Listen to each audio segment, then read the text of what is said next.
بسم اللہ الرحمن الرحیم۔ صرف 5 منٹ کا مدرسہ قرآن و حدیث کی روشنی میں 26 رمضان مبارک۔ اسلامی تاریخ۔ غزوہ احد۔ بدر کی شکست سے قریش مکہ کے حوصلے تو پست ہو گئے تھے، مگر ان میں غم و غصہ کی آگ بھڑک رہی تھی۔ اس آگ نے ان کو ایک دن بھی چین سے بیٹھنے نہ دیا۔ 1 سال تو انہوں نے کسی طرح گزارا، مگر اگلے ہی سال سن 3 ہجری میں 3000 آدمیوں کا ایک بڑا لشکر مکہ سے روانہ ہوا اور مدینہ پہنچ کر احد پہاڑ کے پاس اپنا پڑاؤ ڈالا۔ رسول اللہ صلی اللہ علیہ وسلم بھی شوال سن 3 ہجری میں جمعہ کی نماز پڑھ کر 1000 مسلمانوں کو لے کر احد پہاڑ کی طرف روانہ ہوئے، مگر عین وقت پر منافقوں نے دھوکہ دیا اور عبداللہ بن ابی اپنے 300 آدمیوں کو لے کر واپس ہو گیا۔ اب صرف 700 مسلمان رہ گئے۔ احد کے مقام پر لڑائی شروع ہوئی اور دونوں جماعتیں ایک دوسرے پر حملہ آور ہوئیں۔ اس جنگ میں مسلمانوں کو شروع میں فتح ہوئی، مگر ایک غلطی کی وجہ سے اس لڑائی میں 70 صحابہ کرام رضی اللہ عنہم کو جام شہادت نوش کرنا پڑا، اور حضور صلی اللہ علیہ وسلم کا ایک دانت مبارک بھی اس لڑائی میں شہید ہو گیا۔ حضور صلی اللہ علیہ وسلم کا معجزہ۔ آپ صلی اللہ علیہ وسلم کی انگلیوں سے پانی جاری ہونا۔ حضرت جابر رضی اللہ عنہ فرماتے ہیں، صلح حدیبیہ کے دن صحابہ پیاسے ہو گئے۔ رسول اللہ صلی اللہ علیہ وسلم کے سامنے ایک پانی کا پیالہ رکھا تھا۔ آپ صلی اللہ علیہ وسلم نے وضو فرمایا، پھر بچے ہوئے پانی کی طرف لوگ لب کے رسول اللہ صلی اللہ علیہ وسلم نے پوچھا، کیا ہوا؟ انہوں نے عرض کیا، نہ ہمارے پاس پینے کو پانی ہے، نہ وضو کرنے کو، بس یہی پانی ہے جو آپ کے سامنے رکھا ہے۔ آپ صلی اللہ علیہ وسلم نے اپنا ہاتھ پیالے میں رکھ دیا۔ پانی آپ صلی اللہ علیہ وسلم کی انگلیوں میں سے چشمے کی طرف ابلنے لگا۔ ہم نے پیا اور وضو بھی کیا۔ ان سے پوچھا گیا، کتنے آدمی تھے؟ فرمایا 1500 تھے، اور اگر 1 لاکھ ہوتے تب بھی کافی ہو جاتا۔ ایک فرض کے بارے میں، بیمار کی نماز۔ رسول اللہ صلی اللہ علیہ وسلم نے فرمایا، نماز کھڑے ہو کر ادا کرو، اگر طاقت نہ ہو تو بیٹھ کر ادا کرو، اور اگر اس پر بھی قدرت نہ ہو تو پہلو کے بل لیٹ کر ادا کرو۔ فائدہ، اگر کوئی بیمار ہو اور کھڑے ہونے پر قادر نہ ہو تو رکوع سجدہ کے ساتھ بیٹھ کر پڑھے، اور اگر رکوع سجدہ پر بھی قادر نہ ہو تو اشارے سے پڑھے، اور اگر بیٹھ کر پڑھنے کی طاقت نہ رکھتا ہو تو لیٹ کر پڑھے۔ ایک سنت کے بارے میں، بیوی سے ملاقات کے وقت کی دعا۔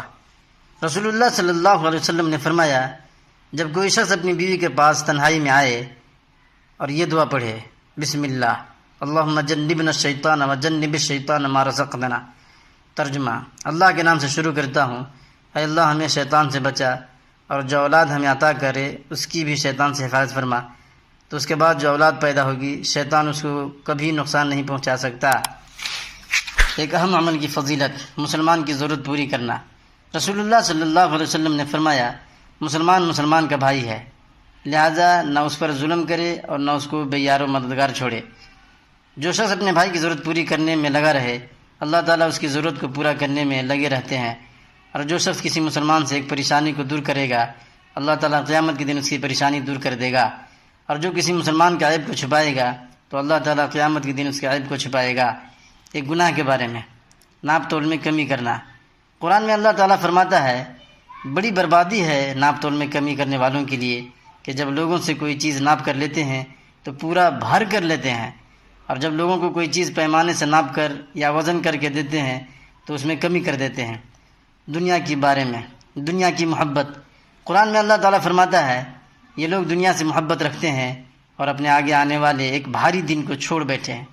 یعنی دنیا کی محبت نے ایسا اندھا کر رکھا ہے کہ قیامت کے دن کی نہ تو کوئی فکر ہے اور نہ ہی کوئی تیاری ہے، حالانکہ دنیا میں آنے کا مقصد ہی آخرت کی تیاری کرنا ہے۔ آخرت کے بارے میں، کافر و گناہ گار کو قبر میں عذاب۔ رسول اللہ صلی اللہ علیہ وسلم نے فرمایا، اللہ تعالیٰ گناہ گار اور کافر پر قبر میں 70 اژدہے مسلط کر دیتا ہے۔